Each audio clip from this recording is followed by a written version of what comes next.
सरकार का एक आदेश आदेश कहें या तुगलकी फरमान।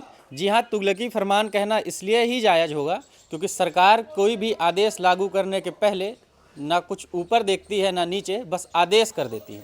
इस आदेश ने बनारस के सैकड़ों घरों के चूल्हों को ठंडा कर दिया है। जी हाँ, इस वक्त हम मौजूद हैं बनारस के दाल मंडी पर। यह दाल मंडी का विवाद पिछले कुछ दिनों से, कुछ महीनों से लगातार बढ़ता ही जा रहा है। बनारस के इस दाल मंडी में सड़क चौड़ीकरण के नाम पर 182 दुकानों को तोड़ा जाना है। 182 दुकानों में लगभग 90% जो दुकानें हैं, ऐसा कहा जाता है यहाँ के स्थानीय लोगों से कि 90% दुकानें मुसलमानों की है और 10% जो दुकानें हैं वो हिंदुओं की हैं। लेकिन कुल दुकानों की जो संख्या है वो 182 के आसपास बताई जा रही है और 182 के आसपास दुकानों को तोड़ा जाना है। काम लगातार चालू है और दुकानों को जो तोड़ने का सिलसिला है लगातार चल रहा है। ऐसा यहाँ के कुछ स्थानीय लोगों का ऐसा भी कहना है, उन्होंने ऐसी भी जानकारी दी है कि 1 महीने के लिए काम को धीमा किया गया है। रमज़ान के चलते 1 महीने काम की जो गति है उसको धीमा किया गया है। रमज़ान के बाद पूरी ताकत के साथ इस दुकानों को तोड़ने का जो सिलसिला है वो तेज़ किया जाएगा। ये जिस क्षेत्र में हम खड़े हैं इसका नाम दाल मंडी है, लेकिन दाल मंडी नाम होने का मतलब ये मत समझ लीजिएगा कि यहाँ सिर्फ दाल का ही व्यापार होता है।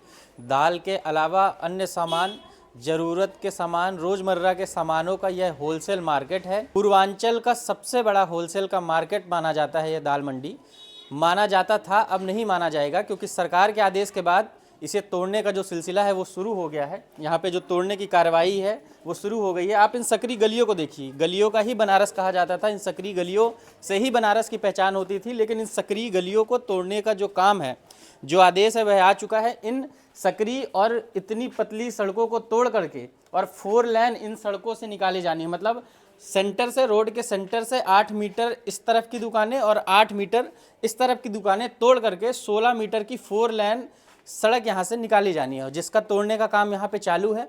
यहाँ के स्थानीय लोगों ने यह भी बताया कि रमज़ान होने के कारण 1 महीने तक तोड़ने की जो कार्रवाई है वो रुकने का आदेश आया था। देखिए, यहाँ पे दाल मंडी में जो दुकानदार थे, जो मकान के मालिक थे, कुछ लोग हमारे साथ में हैं। आइए उनसे बात करते हैं, समझते हैं कि क्या ये जो पूरी घटना है उसके बारे में जानकारी लेते हैं। क्या नाम है आपका? शाहिद। क्या ये कब से टूटना शुरू हुआ है और किस ये तो 4 महीने से अभियान चल रहा है इसका। कितना टूट गया, अभी कितना टूटना है? ये तो अभी ये लोग बता रहे हैं, अधिकारी लोग बता रहे हैं कि अभी हमको 50% करना है। अभी 50 में 30% हुआ है। तो जब टूटने का आदेश आया तो कुछ आप लोग की तरफ से क्या प्रतिक्रिया थी? आप लोग किसी से मिले, कुछ बातचीत की किसी से? सबसे जिलाधिकारी के यहाँ भी बात हुई है और यहाँ कैंप में भी बात हो रही है।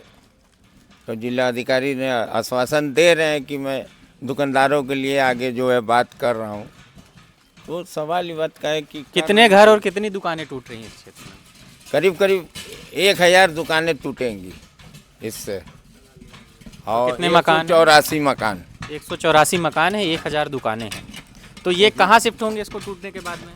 ये शिफ्ट करने अभी शिफ्ट नहीं हुआ है कुछ। ये मुआवजा दे रहे हैं मकान का और दुकानदारों को अभी कोई मुआवजा नहीं दे रहे हैं, जो कि 2013 में आजीविका का 6 लाख रुपया है। जिलाधिकारी बोल रहे हैं कि ये वो आगे मेरी बात चल रही है शासन से, अगर पास होगा तो करेंगे। यही सब बात चल रही है। ये सड़क चौड़ीकरण के नाम पे टूट रहा है। कितनी सड़क चौड़ी होनी है इस क्षेत्र में? इसकी करीब 55 फीट चौड़ीकरण है। अभी कितने फीट की रोड है यहाँ पर? जो रोड कहीं 12 फीट है, कहीं 14 है, कहीं 16 है। उससे 55 फीट किया जाना है। सब 55 फीट करीब करना। तो ये हमारे साथ यहाँ पर कुछ स्थानीय जो मकानों में रहने वाले और दुकानों में अपना व्यापार चलाने वाले लोग हैं। एक चीज़ और पूछना, तो किस किस चीज़ का व्यापार होता है इस मंडी में? क्या क्या दिखता है यहाँ? सारी चीज़ की सहूलियत है। आज जिसके जो ज़रूरत होती है सामान घर का सब मिल जाता है। होलसेल मार्केट है ये? होलसेल भी मिलता है, रिटेल भी मिलता है, रेट से मिलता है। सब यहाँ परचेसिंग करने आते हैं। फेमस मार्केट है।